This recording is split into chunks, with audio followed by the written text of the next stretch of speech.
What's up, YouTube? Welcome back to the Don Franz Show. And what a day it was. Kind of. In fact, if you're a subscriber of mine, you've been following me for at least a week, you might have seen this move coming. You know, I talk about news. We're going to get into all this in the video right now. Talking about why the market tanked or pulled back, at least. Then we'll get your opinion at the end. But this happened last week. It's exact move. I almost got ahead of myself there, but everyone was just so scattered they couldn't wait to talk about what news and why, and everyone really thinks it's this tweet right here, right? Now, if you don't understand how the markets actually work, what drives order flow and anything, you probably really think that. Maybe it was maybe a catalyst, maybe you could chalk up something to it. But I'll show you some interesting things as to where we hit. Now, as you guys know, you've probably heard, Nancy Pelosi's asking for $2.4 trillion in the bailout, poorly run, yada, yada, yada. And she's not acting in good faith. She's rejecting the request, looking for the future of our company. I've instructed my representatives to stop negotiating until after the election when immediately after I win, we will pass a major stimulus bill that focuses on hardworking Americans and small businesses. Talk about blackmail for your vote. Whether you're for or against it, that's kind of how he negotiates. I don't really buy it. And we'll get into the charts in a second. I like that he ended on the stock market is at record levels. It's funny you mentioned that, because that's about when that tweet came out. Right here. This is tech. And actually, last night with the mentor group, we were talking about a possible Head and Shoulders, and I thought, well, maybe we just wave goodbye. We've joked about that a lot. But I want to ask you guys, does tech hold this zone? We sold off right to this zone. Lower high, is this just going to be a drop-based drop? Are we really going to reverse, make a higher low right here? Or are we coming in hot to test these levels again? Another thing I always say all the time is the next candle is going to be green or red. Nothing ever changes that. Literally nothing. All you can look at is you can pull up the VIX and you can say the next candle is going to be a big green or a big red, because volatility is still up there, guys.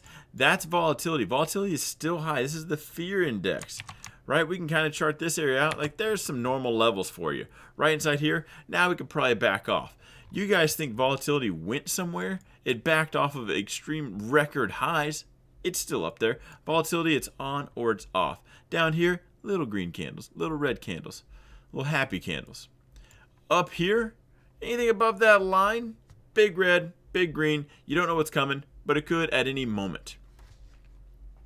I want to pull up these images as well. This is IWM. This is on Sunday. If we look at our expected move, 555. If you watched my Sunday video, we talked about the IWM and how things might how stimulus news will affect the little guys. We talked about that. Here's the QQQ. Here's the SPY. And let's just check out these exact ones. So we have zone plays, right? It got just above that zone. Tweet came out, rejected. We're kind of landing here in a speed bump zone. The question overnight is, do we make a higher low? Is that the dip buy? Is that a quick, dead cat bounce? We're going to drop into the next zone. We already saw tech. Is this zone going to hold? That's a major zone that I actually want to hold. We've seen tweets come out like this, and I actually think going forward, the tweets are now really going to come, because now until elections, we get to say, vote for me, my stimulus will be bigger, or I can make the stimulus pass right now. It's a who can point the finger at who game and get your vote right now. So volatility, guys, not going anywhere. Get ready for the tweet storm. If your account took a hit today like that and you're just so shocked, and I have a direct message from you talking about how you're sad, right? Because what's going on? The market sold off. Yeah, you're either not prepared, you're brand new, or you're just not listening. This stuff I go over all the time.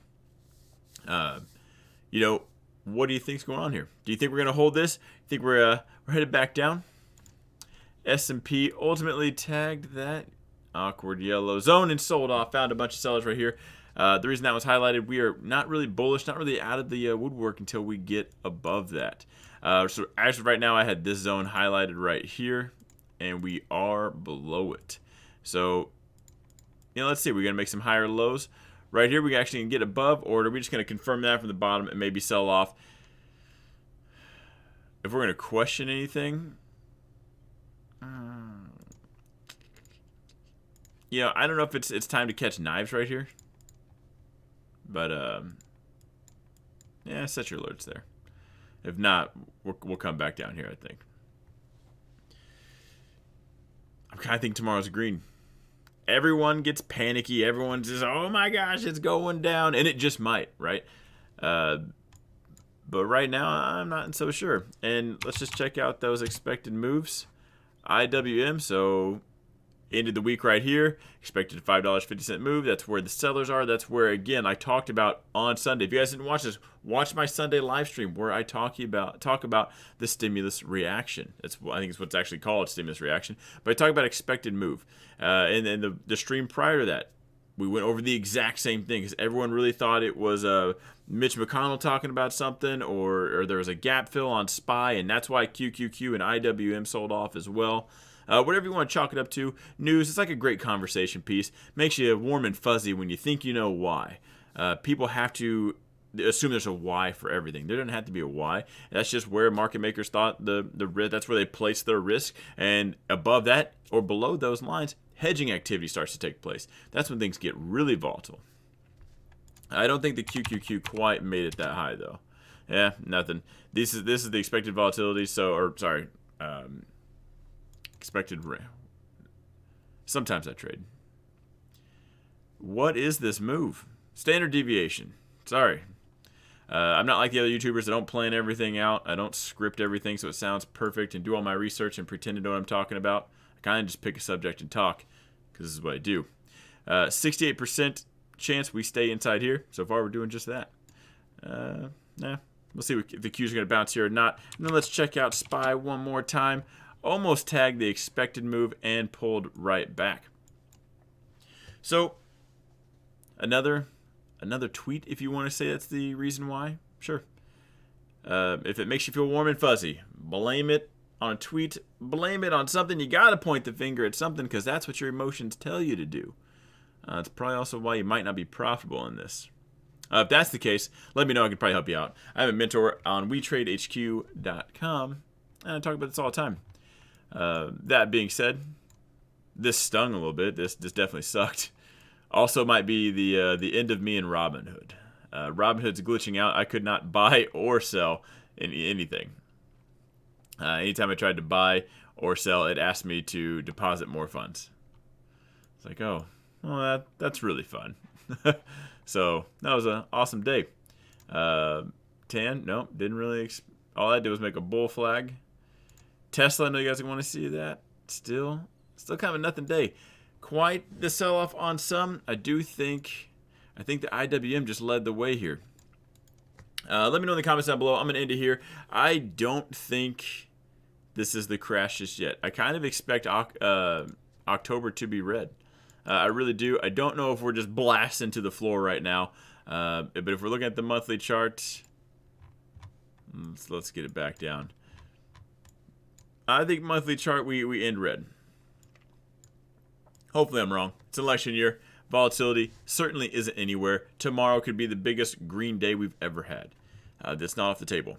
Not likely, but not off the table. So remember that ultimately the one takeaway you guys should take away from this is your position size needs to reflect volatility. You should not be sad or down or wondering what happened and why you're down so much. It's okay to ask, it's okay to look at the charts, but you shouldn't be caught off guard right now.